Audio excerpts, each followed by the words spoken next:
Welcome friends. இன்றைக்கி நம்ம ஸ்டைலில் செலவில் பண்ணிடலாமா? போண்டா மிச்சம் இல்லை, சட்னி பத்தவில்லை, ரகசியம் சொல்லி தர்றேன் குயிக்கா.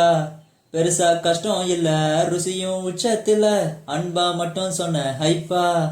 நான் இவ்வளோ ஹைப்பு தந்தது இந்த மைசூர் போண்டாக்கு தாங்க. ஒரு தடவை இதை நம்ம ஸ்டைலில் ட்ரை பண்ணி பாருங்கள். அப்புறம் நீங்கள் செலவுலன்னு பாட மாட்டீங்க, பத்தலன்னு தான் புலம்புவீங்க. ஃபஸ்ட்டு இந்த மைசூர் போண்டா செய்யணும்னா இதுக்கான மாவு ஒரு 4 to 6 மணி நேரம் முன்னாடியே பிசைஞ்சு ஊற வச்சுக்கணும். ஒரு கிண்ணத்தில் 1 கப்பு தயிர், 1 ஸ்பூன் சால்ட்டு, 1 ஸ்பூன் சோடா மாவு, கொஞ்சமாக எண்ணெய் சேர்த்துக்கிட்டு அதை நல்லா மிக்ஸ் பண்ணிகிட்டே இருங்க. ஸோ இது நம்மளுக்கு எப்படி இருக்கணும்னா தயிர் கட்டியெல்லாம் உடஞ்சி ரொம்ப சாஃப்டாக வந்துடணுங்க. ஸோ இந்த மாதிரி. அடுத்து இதுலேயே ஒரு 2 கப்பு மைதா மாவு சேர்த்துக்கணுங்க. இப்போ இது பிசைய ஆரம்பிச்சிடலாங்க. இது எவ்வளோ நாளாக நம்ம மிக்ஸ் பண்ணிக்கிறோமோ போண்டா நம்மளுக்கு அவ்வளோ சாஃப்டாக சூப்பராக டேஸ்ட்டாக இருக்குங்க. இப்போ நம்ம இதில் கொஞ்சம் கொஞ்சமாக தண்ணி சேர்த்துக்கிட்டு ஸ்லோவாக மிக்ஸ் பண்ணிட்டே வரணுங்க. தண்ணி அதிகமாக சேர்த்துக்கூடாதுங்க. தேவைப்படுற அளவுக்கு கொஞ்சம் கொஞ்சமாக சேர்த்துக்கிட்டு ஸ்லோவாக மிக்ஸ் பண்ணிட்டே வரணுங்க. குறைஞ்சது ஒரு 5 to 10 மினிட்ஸ் ஆகுது நீங்கள் டைம் எடுத்துக்கிட்டு பண்ணாதாங்க உங்களுக்கு ரொம்ப சாஃப்டாக வரும்.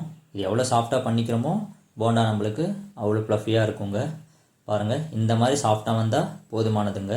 கையில் தொட்டாலே நம்மளுக்கு அந்த சாஃப்ட்னஸ் தெரியுங்க. பாருங்கள். அடுத்து கிண்ணத்தில் மாவு நல்லா செட் பண்ணிக்கிட்டு மேலே கொஞ்சமாக எண்ணெய் ஸ்ப்ரெட் பண்ணி விட்ருங்க. இப்போ மூடி வச்சு ஒரு 6 மணி நேரம் அதை அப்படியே விட்டுருங்க. இப்போ நம்ம ஸ்டைலில் சட்னி பார்த்துருவோங்க. ஒரு கடாயில் முதல்ல கொஞ்சமாக எண்ணெய் சேர்த்துக்கலாங்க. எண்ணெய் ஹீட் ஆனதுமே கட் பண்ண தேங்காய் பீசஸ் போட்டுடலாங்க. கூடவே பச்சை மிளகாய் சேர்த்துக்கலாங்க. இது நல்லா வதக்கிக்கலாங்க. இது கொஞ்சம் வதங்கினதுமே வேர்க்கடலை சேர்த்துக்கலாங்க.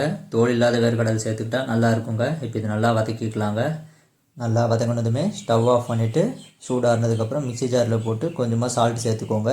தண்ணி கொஞ்சம் கம்மியாகவே சேர்த்துக்கிட்டு திக்காகவே அரைச்சிக்கலாங்க. அப்போ தான் போண்டாக்கு ரொம்ப டேஸ்ட்டாக இருக்கும். அடுத்து தாளிக்கிற கிண்ணத்தில் கொஞ்சமாக எண்ணெய் சேர்த்துக்கலாங்க. எண்ணெய் ஹீட் ஆனதுமே 1 ஸ்பூன் கடுகு, 1 ஸ்பூன் சீரகம் சேர்த்துக்கலாங்க. இப்போ இதை லைட்டாக பபிள்ஸ் விடுறப்பவே ஒரு 2 மிளகாய் சேர்த்துக்கலாங்க.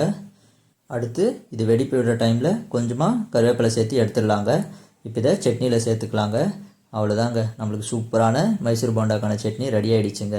அடுத்து மைசூர் போண்டா செய்யலாம் வாங்க. ஸோ 6 மணி நேரம் கழித்து நான் இதை ஓப்பன் பண்ணுறேங்க. இப்போ இதை லைட்டாக நம்ம மிக்ஸ் பண்ணிக்கணுங்க. பாருங்கள், நம்ம மிக்ஸ் பண்ணும்போது அது எவ்வளோ சாஃப்டாக இருக்குங்க, நல்லாவே ஊறி இருக்குங்க எனக்கு. இப்போ வாங்க போண்டா போட ஆரம்பிச்சிடலாம். ஃபஸ்ட்டு ஒரு கடாயில் போதுமான அளவுக்கு எண்ணெய் சேர்த்துக்கலாங்க. எண்ணெய் நல்லா ஹீட் ஆனதுமே நம்ம போண்டா சைஸுக்கு ஏற்ற மாதிரி மாவு எடுத்துக்கிட்டு ஸ்லோவாக விட ஆரம்பிச்சிடலாங்க. நம்ம கிட்ட எடுத்துன்னு வந்தாலே மாவு ஈஸியாக அதுவே விழுந்துருங்க. இது கோல்டன் கலர் வர வரையும் நம்ம ஃப்ரை பண்ணிக்கணுங்க. ஒரு கரண்டி எடுத்துக்கிட்டு மேலே லேசாக ரோல் பண்ணிங்கன்னா அது ரவுண்டாக சூப்பராக நம்மளுக்கு வந்துடுங்க.